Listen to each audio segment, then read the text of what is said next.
Hello friends, स्वागत है आप सभी का IYS प्लेटफॉर्म के यूट्यूब चैनल पर। चलिए शुरू करते हैं अपनी डेली करंट अफेयर की क्लास दोस्तों, जिसमें हम कवर करेंगे PIB न्यूज़ को, famous newspaper like Dainik Jagran, Hindu में जो न्यूज़ चर्चा में उसे हम कवर करेंगे। न्यूज़ ऑन एयर, आकाशवाणी पर जो भी कोई न्यूज़ इंपॉर्टेंट बताई गई है उसे हम कवर करेंगे। नेशनल इंटरनेशनल डेज जो हैं उन्हें हम कवर करेंगे, और ऑर्गेनाइजेशन जो भी चर्चा में उन्हें हम कवर करेंगे। चलिए आज के अपने करंट अफेयर की क्लास शुरू करते हैं। दोस्तों, अगर आपने अभी तक चैनल को सब्सक्राइब नहीं किया है तो प्लीज़ चैनल को सब्सक्राइब कर लीजिए, वीडियो को लाइक कर दीजिए सो दैट आपको हमारी वीडियो का नोटिफिकेशन मिलता रहे। चैनल को अधिक से अधिक शेयर कीजिए ताकि आपके और दोस्त भी करंट अफेयर का लाभ उठा सकें। चलिए आज के अपनी क्लास स्टार्ट करते हैं। फर्स्ट न्यूज़ देखते हैं। 11 फरवरी को विज्ञान में महिलाओं और लड़कियों के योगदान को महत्व को दर्शाने के लिए एक अंतर्राष्ट्रीय दिवस मनाया जाता है 11 फरवरी को। तो international day of women and girls in science, how can be promote gender equality in STEM, science technology, ये STEM की फॉर्म होती है। उसके लिए 11 फरवरी को उनके योगदान को बढ़ाने के लिए ही ये मनाया जाता है दिवस। विज्ञान में महिलाओं और लड़कियों की भूमिका को न केवल लाभार्थियों के रूप में बल्कि परिवर्तन के प्रतिनिधियों के रूप में पहचानने के लिए विज्ञान में महिलाओं और लड़कियों का अंतर्राष्ट्रीय दिवस 11 फरवरी को मनाया जाता है। इसकी शुरुआत 22 दिसंबर 2015 को संयुक्त राष्ट्र महासभा के संकल्प द्वारा की गई थी। विज्ञान में महिलाओं और लड़कियों के अंतर्राष्ट्रीय दिवस की विषय वस्तु equity, diversity and inclusion, water unite us है। तो ये आप याद रखिए कि इसकी थीम क्या है, equality, diversity and inclusion, water unite us है। ठीक है, और 11 फरवरी को ये मनाया जाता है। महिलाओं और लड़कियों का योगदान के लिए विज्ञान में ये मनाया जाता है, उसको जागरूक करने के लिए लोगों को। चलिए अगली न्यूज़ देखते हैं। वो न्यूज़ काफ़ी इंपॉर्टेंट थी। ऋषभ पंत ने ESPN क्रिक इन्फो टेस्ट बैटिंग अवार्ड 2022 को जीत लिया है। ये आप देख सकते हो, ऋषभ पंत जी हैं। ऋषभ पंत ने फरवरी 2022 में 15वें वार्षिक ESPN क्रिक इन्फो पुरस्कारों में ब्रिस्बेन में ऑस्ट्रेलिया के खिलाफ 89 रनों की श्रृंखला विजेता पारी के लिए शीर्ष टेस्ट बल्लेबाजी अवार्ड जीत लिया है। टेस्ट गेंदबाजी का पुरस्कार काइल जेमिसन को उनके 31 रन देकर 5 विकेट लेने पर मिला है, जिससे न्यूजीलैंड को पहला विश्व टेस्ट चैंपियनशिप बनने में मदद मिली। जूरी में पूर्व खिलाड़ी Daniel Vettori, Ian bishop, Tom Moody, Ajit Agarkar आदि शामिल थे। तो जूरी इतना याद रखने की जरूरत नहीं है, आप बस याद रखिए कि ESPN क्रिक इन्फो टेस्ट बैटिंग अवार्ड किसे मिला है, तो ये ऋषभ पंत जी को मिला है। काफी महान बल्लेबाज हैं। चलिए अगली न्यूज़ देखते हैं। मुनीश्वर नाथ भंडारी जी को मद्रास उच्च न्यायालय के मुख्य न्यायाधीश नामित किया गया है। तो विधि मंत्रालय ने गुरुवार को कहा कि न्यायाधीश मुनीश्वर नाथ भंडारी को मद्रास उच्च न्यायालय का मुख्य न्यायाधीश नियुक्त किया गया है। न्यायाधीश संजीव बनर्जी के मेघालय स्थानांतरण के बाद न्यायाधीश भंडारी ने मद्रास उच्च न्यायालय के कार्यकारी मुख्य न्यायाधीश के रूप में पदभार ग्रहण किया था। न्यायाधीश MN भंडारी का नवंबर 2021 में मद्रास उच्च न्यायालय में स्थानांतरण कर दिया गया था। तो ये न्यूज़ काफ़ी इंपॉर्टेंट है। मद्रास हाई कोर्ट के मुख्य न्यायाधीश कौन बनाए गए हैं, तो ये मुनीश्वर नाथ भंडारी जी बनाए गए हैं। चलिए अगली न्यूज़ देखते हैं। HIV वायरस के सह खोजकर्ता और नोबेल विजेता ल्यूक मॉन्टेग्नियर जी का निधन हो चुका है। ये आप देख सकते हैं, ये हैं, इन्होंने HIV वायरस की खोज की थी संयुक्त रूप से। ठीक है, तो न्यूज़ काफ़ी इंपॉर्टेंट है क्योंकि HIV आज भी एक प्रॉब्लम बना हुआ है सभी के लिए। एक फ्रांसीसी विषाणु विज्ञानी, ये फ्रांस के हैं, ये याद रखिए, फ्रांस के विषाणु विज्ञानी ल्यूक मैंटेग्नियर, जिन्होंने एड्स के रोग कारक वायरस की खोज के लिए 2008 में नोबेल पुरस्कार साझा किया था, इनका 10 फरवरी को निधन हो गया। ये याद रखिए कि 2008 में इन्हें नोबेल मिला था। ये फ्रांस के हैं। 1986 में मॉन्टेग्नियर ने गैलो और मायरोन एसेक्स के साथ US के नोबेल के समकक्ष लॉस्कर पुरस्कार भी साझा किया था। 1986 में एड्स का कारण बनने वाले वायरस, जिसे अमेरिकियों द्वारा HTLV थर्ड और फ्रेंच द्वारा LAB के रूप में जाना जाता है, इसे आधिकारिक तौर पर HIV नाम दे दिया गया था। 1986 में सर्वसम्मति से HIV नाम इसका रखा गया था। किन्हें मिला था नोबेल? ल्यूक मॉन्टेग्नियर को HIV की खोज के लिए, HIV वायरस की खोज के लिए। न्यूज़ काफ़ी इंपॉर्टेंट है। चलिए अगली न्यूज़ देखते हैं। बुर्किना फासो की जनता ने दामिबा जी को राष्ट्रपति घोषित किया गया है, ये आप देख सकते हैं। बुर्किना फासो के सैन्य शासक पॉल हेनरी सेडागो दामिबा को 10 जनवरी को देश के शीर्ष संवैधानिक निकाय द्वारा राष्ट्रपति घोषित किया गया है। 10 फरवरी को संवैधानिक परिषद ने निर्धारित किया कि पॉल हेनरी सेडागो दामिबा संरक्षण और बहाली के लिए देशभक्ति आंदोलन के अध्यक्ष जनता का आधिकारिक नाम बुर्किना फासो के राष्ट्रपति हैं। आप सबसे पहले तो आप मुझे बताइए कि बुर्किना फासो कहाँ है। तो आपको मैं बता दूं कि अफ्रीका महाद्वीप का एक देश है बुर्किना फासो। यहाँ पर दामिबा जी को राष्ट्रपति घोषित किया गया है। चलिए आप ये याद रखिए, नाम याद रख लीजिए, और बुर्किना फासो कहाँ है ये तो आपको पता ही होना चाहिए, अफ्रीका में है। चलिए अगली न्यूज़ देखते हैं। केन विलियमसन ने ESPN Cricinfo captain of the year 2022 का अवार्ड जीत लिया है। तो न्यूजीलैंड के कप्तान हैं ये केन विलियमसन, आपको पता ही होगा। 15वें वार्षिक ESPN क्रिक इन्फो अवार्ड 2022 में कैप्टन ऑफ द ईयर इन्हें चुना गया है। विलियमसन को अपनी टीम को विश्व टेस्ट चैंपियनशिप जीत और T20 विश्व कप में उप विजेता बनाने के लिए यह पुरस्कार दिया गया है, ये आप देख सकते हैं। और जूरी ने 2021 कैलेंडर वर्ष में पुरुषों के तीनों अंतर्राष्ट्रीय प्रारूपों और महिला क्रिकेट में सर्वश्रेष्ठ प्रदर्शन को चुना है। चलिए ये न्यूज़ काफ़ी इंपॉर्टेंट हो जाती है। चलिए अगली न्यूज़ देखते हैं। दोस्तों अगर आपने अभी तक हमारे चैनल को सब्सक्राइब नहीं किया है तो प्लीज़ चैनल को सब्सक्राइब कर लीजिए, वीडियो को लाइक कर दीजिए और अंत तक ज़रूर देखिए ताकि आपको पूरा करंट अफेयर की जानकारी हो सके। इससे आपका करंट अफेयर काफ़ी मजबूत होगा। अपने दोस्तों को भी प्लीज़ आप चैनल को शेयर कर सकते हैं ताकि उन्हें भी करंट अफेयर के बारे में जानकारी मिलती रहे। आपने अगर तक चैनल को अगर सब्सक्राइब नहीं किया तो चैनल को सब्सक्राइब कर दीजिए। डिस्क्रिप्शन में टेलीग्राम चैनल का लिंक दिया गया है, वहाँ से टेलीग्राम चैनल ज्वाइन कर लीजिए, उससे आपको करंट अफेयर की PDF मिल जाया करेगी। चलिए अगली न्यूज़ देखते हैं। आपातकालीन स्वास्थ्य सेवाओं के लिए RBI ने लिक्विडिटी विंडो का विस्तार करा है। तो भारतीय रिजर्व बैंक ने 10 जनवरी 2022 को आपातकालीन स्वास्थ्य सेवाओं के लिए 50,000 करोड़ रुपए की ऑन टॉप लिक्विडिटी विंडो को 30 जून तक बढ़ाने का प्रस्ताव रखा है। RBI ने 5 मई 2021 को 3 साल तक की अवधि के लिए रेपो दर पर लिक्विडिटी विंडो की शुरुआत की थी। इसने कोविड-19 से स्वास्थ्य सेवा के बुनियादी ढांचे और सुविधाओं को बढ़ाने के लिए तत्काल पूंजी प्रदान करने की शुरुआत की है। तो ये आप न्यूज़ याद रखिए कि ऑन टैप लिक्विडिटी विंडो को कब तक बढ़ा दिया है? 30 जून तक, और इसकी सीमा क्या है? 50,000 करोड़ रुपए की ऑन टैप लिक्विडिटी को। न्यूज़ इंपॉर्टेंट है। चलिए अगली न्यूज़ देखते हैं। RBI के E-रूपी वाउचर की सीमा बढ़ाकर 1 लाख रुपए करने का एक प्रस्ताव आया है। भारतीय रिजर्व बैंक ने E-रूपी प्रीपेड डिजिटल वाउचर के तहत अधिकतम सीमा बढ़ा दी है, 1 लाख रुपए रख दी है। जो गवर्नर हैं शक्तिकांत दास जी, इन्होंने 10 फरवरी को कहा कि 10,000 करोड़ रुपए की वर्तमान सीमा को बढ़ाकर 1 लाख प्रति वाउचर कर दिया जाएगा और इसे एक से अधिक बार इस्तेमाल किया जा सकेगा। NPCI national payment corporation of India द्वारा E-रूपी प्रीपेड डिजिटल वाउचर अगस्त 2021 में लॉन्च किया गया था। तो आप याद रखिए कि E-रूपी को किसने लॉन्च किया था? तो NPCI ने लॉन्च किया था। और अब इसकी कब लॉन्च किया था? 2021 में, अगस्त 2021 में। और अभी इसकी सीमा को बढ़ाकर कितना कर दिया है? 1 लाख रुपए कर दिया है। नाभिकीय संलयन से ऊर्जा बनाने में वैज्ञानिकों ने स्थापित किया है एक नया कीर्तिमान। तो यूनाइटेड किंगडम के वैज्ञानिकों ने कहा है कि उन्होंने नाभिकीय संलयन ऊर्जा के उत्पादन में जिस तरह से सूर्य में ऊर्जा का उत्पादन होता है उसका अनुकरण कर एक नया कीर्तिमान स्थापित किया है। मध्य इंग्लैंड में ऑक्सफोर्ड के पास संयुक्त यूरोपीय टोरस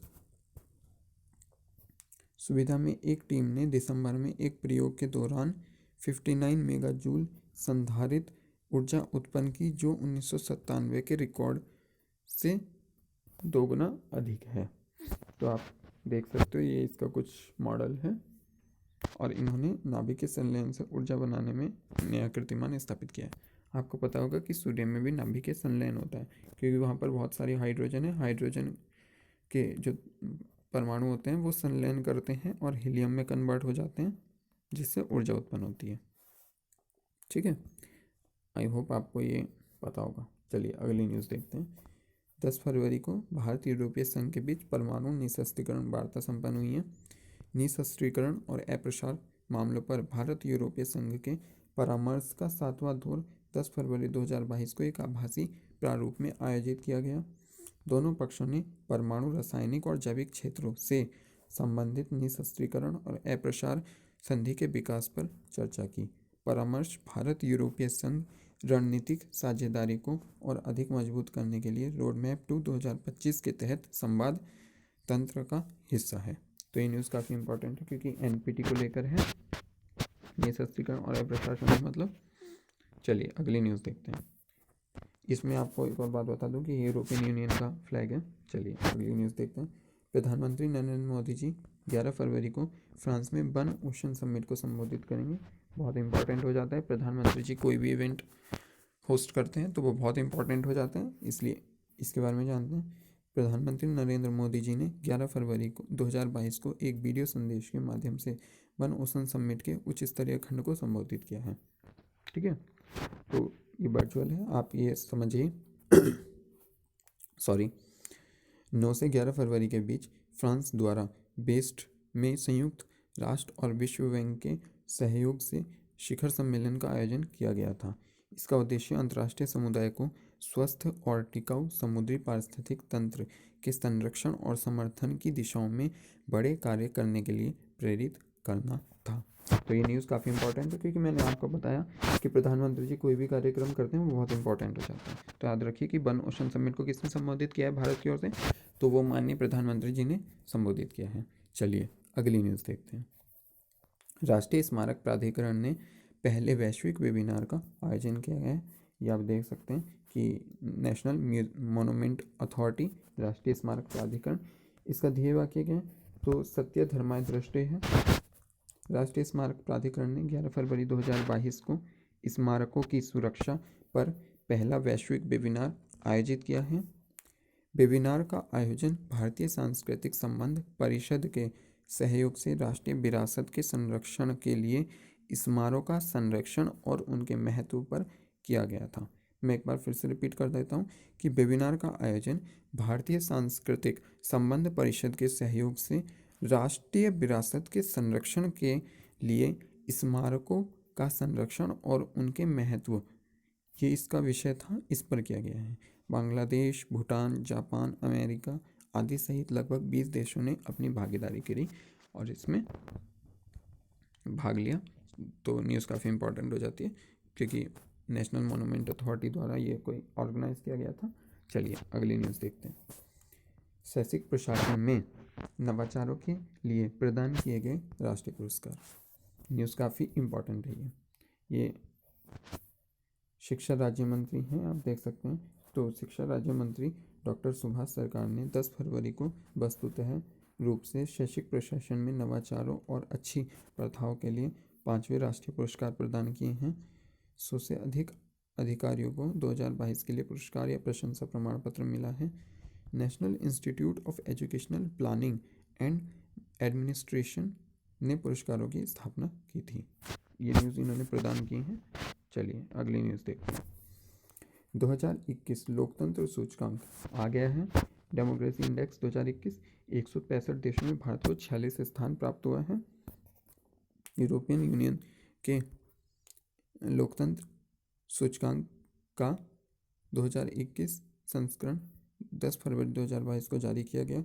इकोनॉमिस्ट इंटेलिजेंस वर्ष 2006 से अपने लोकतंत्र सूचकांक के माध्यम से लगभग 165 स्वतंत्र राष्ट्रों और 2 क्षेत्रों सहित दुनिया भर में लोकतंत्र स्थिति को सामने ला रहा है। इसमें नॉर्वे 6th पर है। फिर से एक बार रिपीट कर देता हूँ कि भारत 46वें स्थान पर है। कुल देश 165 थे, भारत जिसमें 96 पर है, फर्स्ट पर नॉर्वे है। चलिए अगली न्यूज़ देखते हैं। 10 फरवरी को वर्चुअल मोड में आयोजित की गई चौथी भारत ब्रिटेन गृह मामलों की वार्ता।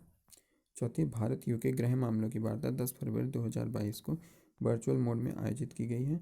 भारतीय प्रतिनिधिमंडल का नेतृत्व केंद्रीय गृह सचिव अजय कुमार भल्ला ने किया और यूनाइटेड किंगडम के प्रतिनिधिमंडल का नेतृत्व स्थायी सचिव मैथ्यू रायक्रॉफ्ट ने किया है। ये गृह कार्यालय के स्थायी सचिव हैं। वार्ता में मातृभूमि सुरक्षा, साइबर सुरक्षा, प्रत्यर्पण मामला, प्रवासन और गतिशीलता सहित कई मुद्दों को शामिल किया गया है। तो आप समझ सकते हैं कि होम अफेयर्स भी कितने इम्पोर्टेंट होते हैं दो देशों के संबंधों को बढ़ाने के लिए। जैसे भारत अभी यूके के साथ फ्री ट्रेड एग्रीमेंट साइन कर रहा है, तो ऐसे ही इसने गृह मामलों की वार्ता करी है। क्योंकि आपको पता होगा कि विजय माल्या जैसे भगोड़े वहाँ जाके रहते हैं, तो उनके प्रत्यर्पण भी काफ़ी इंपॉर्टेंट है। साइबर सुरक्षा के क्षेत्र में सहयोग किया जाता है इससे, तो वो भी काफ़ी इंपॉर्टेंट है। मातृभूमि सुरक्षा, गतिशीलता, तो ये सारे काफ़ी इंपॉर्टेंट टॉपिक हैं देश की सुरक्षा की स्थिति से। इसलिए इन दोनों ने एक साझेदारी में वार्ता शुरू करी है जो भी गृह मामलों से संबंधित। ओके, चलिए अगली न्यूज़ देखते हैं। स्वतंत्रता सेनानी तिलक मांझी की 272वीं जयंती कब मनाई गई? तो ये 11 फरवरी को मनाई जा सकती है। ये एक पोस्टर है इनका। उन्होंने आदिवासियों की एक सेना में संगठित किया और 1784 में अंग्रेजों के खिलाफ प्रसिद्ध संथाल हुल का नेतृत्व किया था। काफ़ी इंपॉर्टेंट है हिस्ट्री के व्यू से, पॉइंट ऑफ व्यू से, क्योंकि इन्होंने अंग्रेजों से लोहा लिया था। उन्होंने ईस्ट इंडिया कंपनी के प्रशासक ऑगस्टस क्लीवलैंड पर हमला करके उन्हें गंभीर रूप से घायल कर दिया था। जब वह अंततः 1784 में पकड़े गए तो उन्हें एक घोड़े की पूंछ में बांध दिया गया और बिहार के भागलपुर में कलेक्टर के आवास तक उन्हें खींचा गया था। तो आपको पता ही है कि ब्रिटिशों ने कितने जुल्म किए हैं भारतीयों पर। हमें आज़ादी बहुत आसानी से नहीं मिली है, कुछ भी कहें, लेकिन आज़ादी का अपना एक महत्व है। और उस टाइम की परिस्थितियों के हिसाब से उस टाइम के जितने भी, चाहे वो नेता हों जो आज कुछ भी बोलते हैं, उस टाइम के नेताओं ने बहुत बड़ा योगदान दिया था आज़ादी को दिलाने में। स्वतंत्रता सेनानियों का बहुत योगदान था। ओवरऑल आप कह सकते हो कि आज़ादी बहुत मुश्किल से हमें मिली है, हमें आज़ादी का सम्मान करना चाहिए अपनी। ओके, नेक्स्ट न्यूज़ देखते हैं। अमेरिका 5 साल के लिए अतिरिक्त 5 साल के लिए टाटा सन्स के अध्यक्ष के रूप में एन चंद्रशेखरन जी को नियुक्त किया गया है। टाटा सन्स लिमिटेड के बोर्ड के अगले 5 वर्षों के लिए अपने कार्यकारी अध्यक्ष एन चंद्रशेखरन को फिर से नियुक्ति को मंजूरी दे दी है। वर्ष 2016 में टाटा सन्स के बोर्ड में शामिल हुए थे और 2017 में अध्यक्ष के रूप में इन्होंने पदभार संभाला था। वह Tata steel, Tata Motors, Tata power और टीसीएस सहित कई समूह संचालन कंपनियों के बोर्ड के अध्यक्ष भी हैं, जिनमें से वे 2009 से 17 तक मुख्य कार्यकारी अधिकारी थे। चलिए अगली न्यूज़ देखते हैं। बनवेव ने 34 उपग्रहों की सफल तैनाती की पुष्टि की है। भारतीय एयरटेल समर्थित बनवेव ने 10 फरवरी 2022 को फ्रेंच गुयाना के कारो में गुयाना स्पेस सेंटर से एरियन स्पेस द्वारा 34 उपग्रहों की सफल तैनाती की पुष्टि की है। 2022 में कंपनी का यह पहला लॉन्च है। आप मुझे बताइए कि फ्रेंच गुयाना कहाँ है? चलिए मैं आपको बता देता हूँ कि दक्षिण अमेरिका में है। अब आप मुझे इसकी लोकेशन बताइए कि जैसे अगर एक कंटिनेंट यहाँ से लेकर यहाँ तक होता है तो फ्रेंच गुयाना यहाँ है, कहाँ है, नॉर्थ, साउथ, ईस्ट, वेस्ट कहाँ पर है, ये आप मुझे कमेंट में बताइए। तो कंपनी ने बनवेव के कुल इन ऑर्बिट उपग्रहों को 428 मतलब टोटल करने के लिए, संख्या इनकी 428 करने के लिए 13 सफल प्रक्षेपण किए हैं। बनवेव के नियोजित 648 लो अर्थ ऑर्बिट उपग्रह बेड़े के 66% का प्रतिनिधित्व करता है। आप देख सकते हो कि बनवेव। अच्छा, एक और इसी से रिलेटेड न्यूज़ है। आपको पता होगा कि नासा जो अपना इंटरनेशनल, नासा ही नहीं मतलब विश्व के जो भी बड़े बड़े देश हैं तो उनके सहयोग से इंटरनेशनल स्पेस स्टेशन स्थापित किया गया था। अब उसकी समय सीमा समाप्त हो चुकी है, तो उसको रिटायर करने की घोषणा कर दी गई है। तो कब की गई है? 2031 में। ये याद रखिए, बहुत इंपॉर्टेंट क्वेश्चन है। और इससे भी ज़्यादा इंपॉर्टेंट क्वेश्चन क्या है कि भारत अपना अंतरिक्ष में स्पेस स्टेशन कब स्टेबलाइज करेगा? तो वो भारत अपना 2030 में, जब और सारे जो देश हैं या अभी तक जो भी स्पेस स्टेशन हैं विश्व में वो रिटायर कर दिया जाएगा, भारत का उस टाइम पर डेवलप हो जाएगा। भारत ने लक्ष्य निर्धारित किया है, इसरो ने। तो न्यूज़ काफ़ी इंपॉर्टेंट है। आज की कुछ इंपॉर्टेंट न्यूज़ थी जिन्हें हमने देखा। अगर आपने हमारे चैनल को सब्सक्राइब नहीं किया है तो सब्सक्राइब कर लीजिए और टेलीग्राम लिंक से टेलीग्राम चैनल को भी ज्वाइन कर लीजिए ताकि आपको करंट अफेयर की PDF मिल सके। ये आज की कुछ इंपॉर्टेंट न्यूज़ थी। न्यूज़ सुनने के लिए धन्यवाद।